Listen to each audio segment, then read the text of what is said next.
What's going on, YouTube?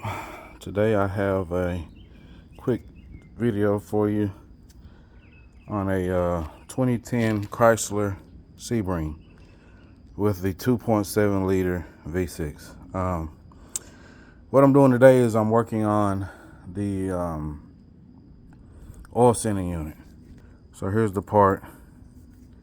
It's a little simple, $12 I think it was like $12 part.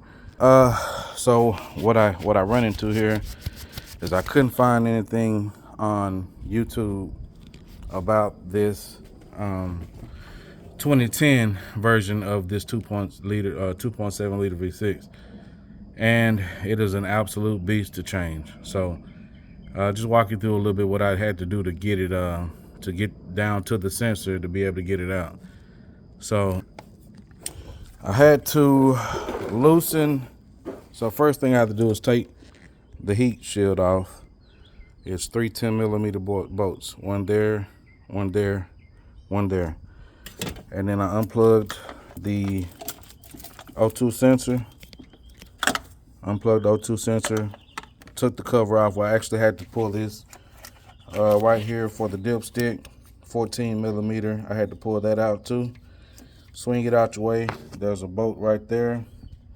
I think one of my bolts is missing, but there's another over here in this corner up under here.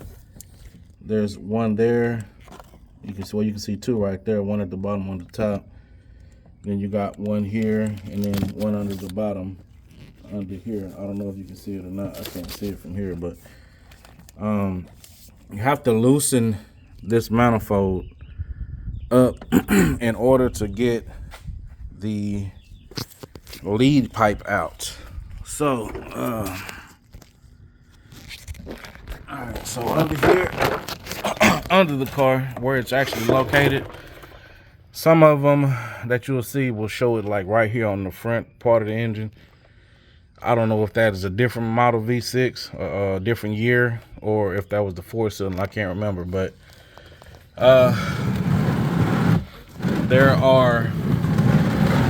there's a cover over it. So what I had to do was get this lead pipe out right here. I had to get this lead pipe out right here. That was difficult. That's the reason why you have to loosen that front exhaust out, because you really don't want to try to fool with the back one. So after you get the lead pipe out of the way, then you can the lead pipe, I'm sorry, was two 13mm bolts and nuts here. There were two 13 bolt nut here and two 13 bolt nut on that pipe there that goes back to the back of the car. I'm sorry, you have to excuse me on my angles because I'm under the car now. But that pipe right there goes to the back. You got to get that loose too. Then you have this cover right here that actually, this cover right here actually covers the sensor. That was right that I saw in one of the videos. This does cover the sensor, this heat shield. So there's a bolt right here that is a part of the that bolt right there is a part of the mount, the support for the CV axle. So I got that bolt out, and then there's a 13mm bolt right there. I loosened that one to be able to give me a little wiggle room with this shield right here, with that shield. And then there's also two more. These are 16mm bolts. Somebody said 15 in one of the videos. I'm not sure why this one was different, but they were 16mm.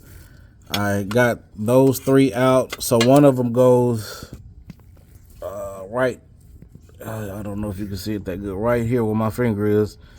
And the other one you can kind of see up through there at the top. So I came over the top of the CV axle and I was able to get that bolt out. And I tried to pull the shield out, but it's kind of wedged in between there pretty good. So I was able to just kind of swing it down out of the way like so. And then you can see the sensor right there, right in the center of my screen. So as you can see, I kind of broke mine a little bit to make it easier to get the oil setting unit socket on it. But that's not the end of it. You can't really get it from down here. Or at least I couldn't. There's not enough room to get your hand, and it's literally like right between the block and the exhaust manifold. It is terrible, terrible position. So what I did is I came back up top.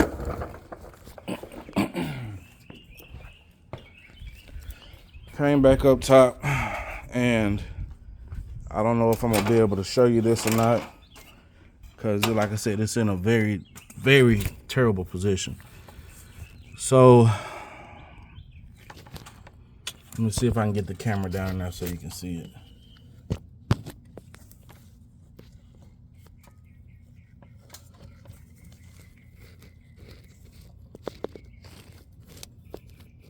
There it is. Very bad position, and it's a beast to get out of there. So basically, what I ended up doing, and of course, there's no way I could film this at the same time because this is difficult. Okay, so what I did, I took my oil sending unit socket and this swivel. I put that together, and then I used this right here, three more short extensions, and this wobble head socket. I was able to break it, and then when I got it loose, I'm now able to reach down in there and get it the rest of the way out. So I can show you this part, so that way you can see it is doable. But when I tell you it is very difficult, this is one where I work on all of my vehicles, and sometimes I just get to a place where it's not that I can't do it, it's just I don't feel like fooling with it. I almost did that on this one, but at the same time, I thought about how much they would probably be trying to charge me to change this sensor. So I decided to just go ahead and do it myself. So what I'm doing now is I reach back down inside of here with my socket, and there you have it. Yeah. So what I'm gonna do on the new one, and this is not necessary to break it, I just did it because I know I was gonna take it out anyway. So now I'm going to start back in there with my new one. They got these at AutoZone. I sell cars, so I really wasn't worried about getting the most expensive part as long as it works. So I went with the Value Craft, and here's the part number for it. So what I'm gonna do is go ahead and get this green piece out of here. All right, and then I'm going to stick my sensor down inside of the socket like so, and then I'm gonna thread it in by hand as far as I can go with it. And I got pretty strong hands, so I really don't even think I'm gonna try to put that socket back on there. I mean that swivel back on there and tighten it up. I'm not sure yet, but I think I can get it tight enough to not leak by hand because it has the thread sealer on the threads.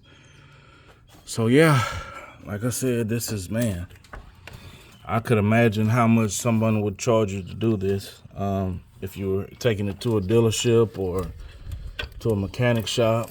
And to be honest, I'm really just doing this video to show you where it's located, because not a lot of people are probably going to be able to do this. I mean, if you're mechanically inclined, I